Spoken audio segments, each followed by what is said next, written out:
Welcome to another edition of Joyce Kitchen. And like I promised you last week, today we're going to learn how to make AKARA. I know I said AKARA the last edition. That's the way Americans say it. But we say AKARA. This one a real AKARA, home food from Nigeria.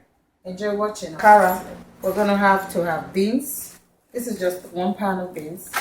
And this is it. Black eye beans. And we have to have palm oil. We're going to use just a little bit of palm oil, like a cup of palm oil. We're going to use 2 cups of canola oil. Like I told you the last time, it's my favorite.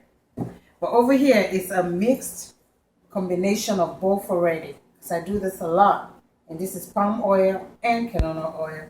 This is what we're going to use. We're going to use no bouillon, my favorite. We're going to use salt to taste. And we're going to need some onion. This is a little onion, a little clove onion. Not medium, just a small one. And this is optional. This is 1 habanero. Optional. So if you want it spicy, you slice 1 habanero. If you don't want any spice, don't put habanero. Because it's kind of, it adds a kick to it, like I said. Now, to eat the AKARA, we're going to need custard. Some people use akamu, eko, but in this house we use custard. I'll show you how to make it. Now, we have our sliced onions here, and I'm going to show you a quick way of how to get the shell out or the shaft out of the black eyed peas. Right now, I'm going to soak the black eyed peas. This is my trick. I put some water. I'm going to put water and just stir. I'm going to let this sit for like a minute, just a minute. While you're sitting, I'm working my fingers, through it so that it starts soaking the water. All I want is for the skin to soak a little water before I put it in the blender. Some people, though, they will just put it in the blender and pause, stop, and take the shaft out. But I do this a little bit just because I want to save the lifespan of my blades in the blender. Right. So now I'm going to put the black eyed peas in the blender. If you notice, I put it up to like a quarter. I'm going to fill it with water to half of the blender. Put it in the blender. And I'm going to just pause. Stop, pause, stop, until I can see that the shaft is up. So this is something I can do for like 6 or 8 times, like so. Then I'm going to pour this in a bowl. Pour this in the bowl.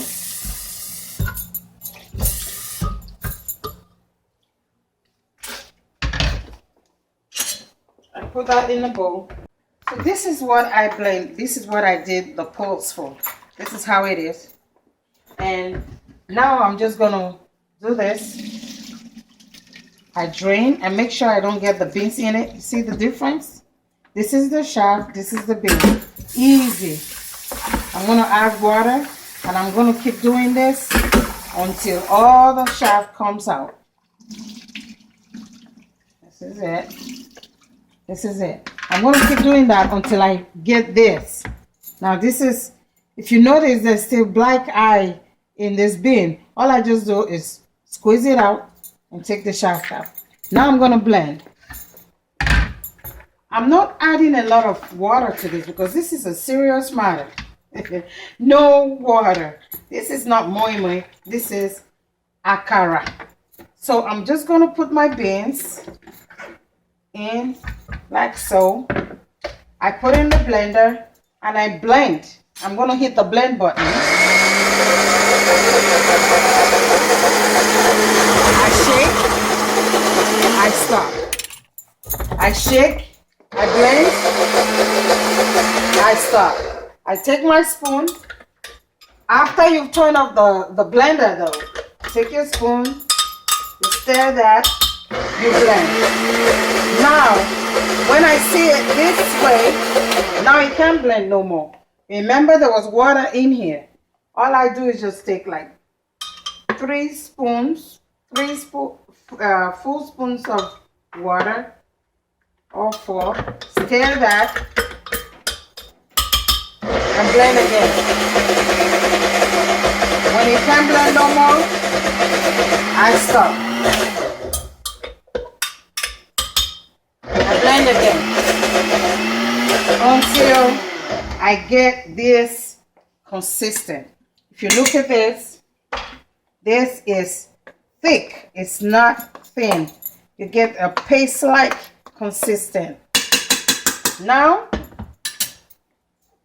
this is the blended beans that the black-eyed beans we cleaned. We let it sit for a little bit and we started blending. Now, I want to show you. You have to really stir.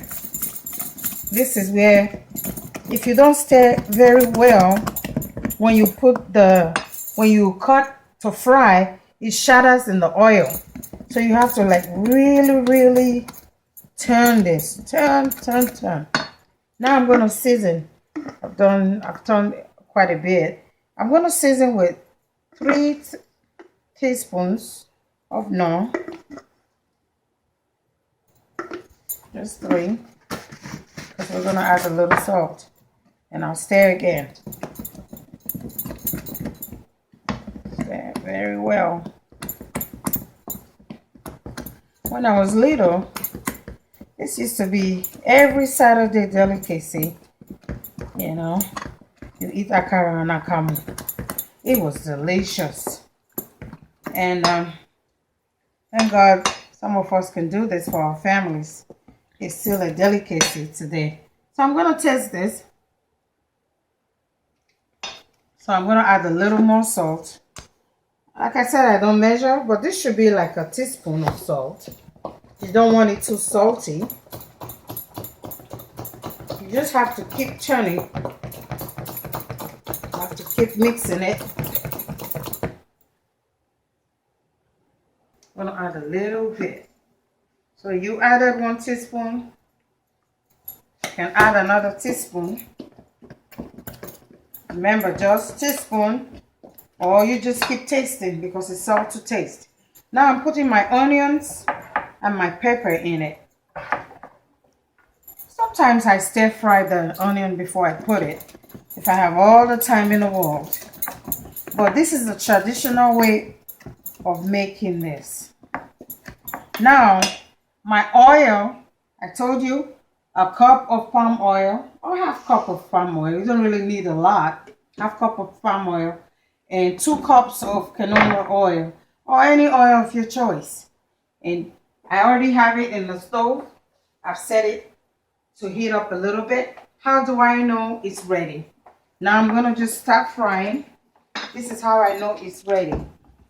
It has to be hot. When I put my AKARA in it, you see how it's sizzling? It's frying instantly. It should do that. Now I'm just going to cut and fry.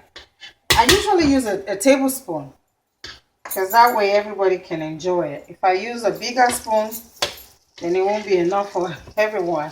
And the fire is on, it's high. It's on high heat. But I'm going to reduce it after I finish putting my spoonful of AKARA in the oil. It's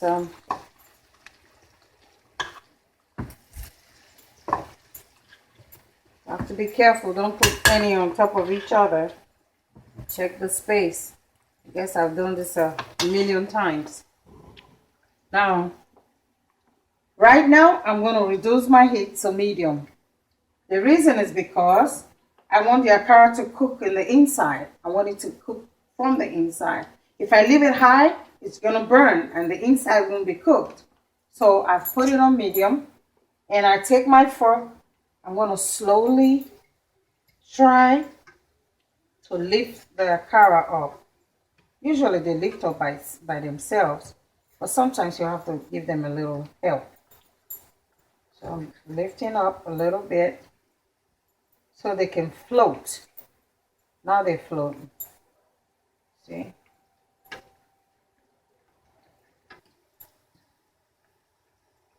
This is what it should look like. You see how it's floating? It's coming out looking good. And all these are going to be crunches in it. Delicious. While that is cooking, I remember the first edition I said I was going to teach women how to survive in the marriage, how to make it work. And I know the first edition we talked about be a good listener. So today I'm going to talk about being humble, being the first to say I'm sorry, just for peace sake. There was a show we had yesterday, and I happened to pick peace. That was significant because peace is what keeps everybody together. That's the unity in any family. So if you are the peacemaker, trust me, there will be peace in your family and your marriage will work. So food for thought right there. So back to our AKARA. It's still a medium. And if you, now it's all, this is what it should look like. This is what it should look like. Put it nice and crunchy. And if you want that, this is how you get it. So this is going to cook for as long as it takes. I'm not going to tell you time because I haven't quantified it. It's going to cook as long as it takes. Once you start seeing it's brown on the bottom, then you flip over. That is getting ready. You see, I have just flipped this over. See the color. This color to this color is not the same. This is whiter and this is brownish. So I'm going to flip all of my AKARA right now. And I'll let it cook. This side is going to cook like the side I just flipped over. It's going to cook for a few minutes, just like the other side. So we'll let it cook.